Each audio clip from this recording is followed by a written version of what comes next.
Good morning everyone. Welcome to my class.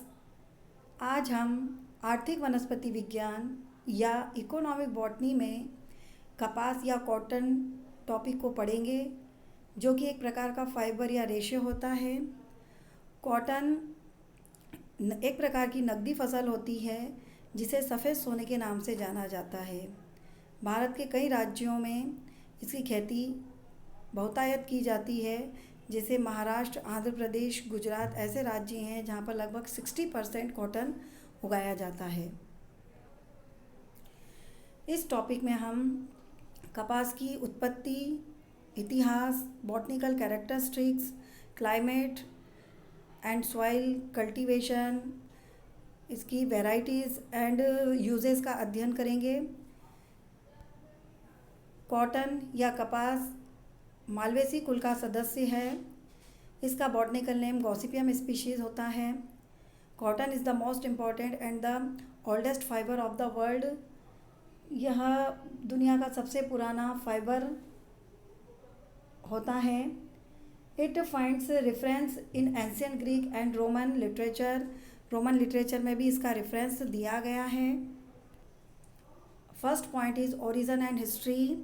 कपास की खेती पूर्व ऐतिहासिक काल या प्री हिस्टोरिक टाइम दक्षिणी एरिया तथा अमेरिका में की जा रही है। संभवतः भारतीय ही ऐसे पहले लोग थे जिन्होंने कपास का उपयोग वस्त्र निर्माण में शुरू किया था तथा भारत कपास उत्पादन का सबसे प्रमुख केंद्र रहा। Next is botanical characteristics. Cotton के बॉटनिकल कैरेक्टर में first character, cotton tropical climate plant है। उष्ण कटिबंधीय जलवायु में यह ग्रो होता है। इट इज़ एनुअल और पेरिनियल श्रब्स या एक वर्षीय या बहुवर्षीय श्रब्स है। The leaves are simple and palmately lobed. इसकी पत्तियां सरल व हथेली के आकार की लोब्ड युक्त होती हैं। The flower are solitary, axillary, regular and bisexual. जो इसके पुष्प हैं वह बाइसेक्सुअल होते हैं, द्विलिंगी होते हैं। इट मीन्स एक ही फ्लावर पर मेल व फीमेल ऑर्गन का होना द्विलिंगी या बाइसेक्सुअल फ्लावर कहलाता है। सोलिटरी एक्सिलरी से तात्पर्य यह है कि मेन ट्विग पर इसमें सिंगल फ्लावर लगा होता है। फ्लावर गुच्छों में प्रेजेंट नहीं होते, एकल पुष्प के रूप में दिखाई देते हैं। यही इसका इन्फ्लोरेसेंस है। The cup shaped calyx is composed of 5 persistent sepal. इसमें 5 परसिस्टेंट सेपल होते हैं जो कप शेप्ड कैलिक्स को घेरे रहते हैं। There are numerous stamens which form on staminal tube. जो स्टेमिनल ट्यूब है उस पर कई अधिक संख्या में स्टेमन्स लगे होते हैं। स्टेमन is the male reproductive part of the flower. Fruits is a capsule. इसका फल जो होता है वह कैप्सूल प्रकार का होता है, जिसे कॉमनली कॉटन बॉल के नाम से भी जाना जाता है। नेक्स्ट, क्लाइमेट एंड सॉइल, जलवायु एवं मृदा। यह उष्णकटिबंधीय जलवायु का प्लांट है जो 50 सेंटीमीटर से अधिक वर्षा वाले क्षेत्रों में अच्छी वृद्धि दर्शाता है। इसके लिए टेम्परेचर 21 टू 44 डिग्री सेंटीग्रेड तक होता है तथा soil Indigo, Gangetic, alluvial, black cotton soil and red soil आवश्यक होती है। लाल व काली मृदा में यह वृद्धि करता है। नेक्स्ट पॉइंट, कल्टीवेशन या खेती करना। कपास की एकल या मिश्रित खेती की जाती है। इसके लिए अच्छी जल धारण और जल निकास वाली भूमि होना चाहिए। इसे हल्के अम्लीय व क्षारीय भूमि में भी उगा सकते हैं तथा उपयुक्त पीएच 5.5 से 6.0 होता है। इसे बलुई दोमट मिट्टी में भी उगाया जा सकता है। भारत दुनिया का सबसे बड़ा कपास उत्पादक और दूसरा सबसे बड़ा निर्यातक देश है। कपास से में मुख्य रूप से सेल्यूलोज होता है। इसके रेशे को लिंट कहा जाता है। अब हम जानेंगे प्रोसेसिंग ऑफ कॉटन। कॉटन कैसे प्राप्त किया जाता है, उसकी क्या स्टेप्स होती हैं। कपास से धागा बुनने की प्रक्रिया 6 चरण में पूरी होती है, जिसमें फर्स्ट पॉइंट ओटना या गाइनिंग है। कपास के बीजों से रेशों को अलग करना ओटना कहलाता है। जो रेशा अलग होने के बाद जो बीज बचे होते हैं, शेष बीजों को मिल में तेल निष्कासन हेतु भेज दिया जाता है। सेकंड पॉइंट गांठ बनाना या बेलिंग होता है। ओटन द्वारा प्राप्त रेशों को दबाकर गांठों में बांधकर धागा निर्माण हेतु मिलों में भेज दिया जाता है, जिसे गांठ बनाना या बेलिंग कहते हैं। नेक्स्ट पॉइंट चुनना या पिकिंग होता है। इस क्रिया में रुई में फंसे अवांछित कैप्सूलों को हटाया जाता है।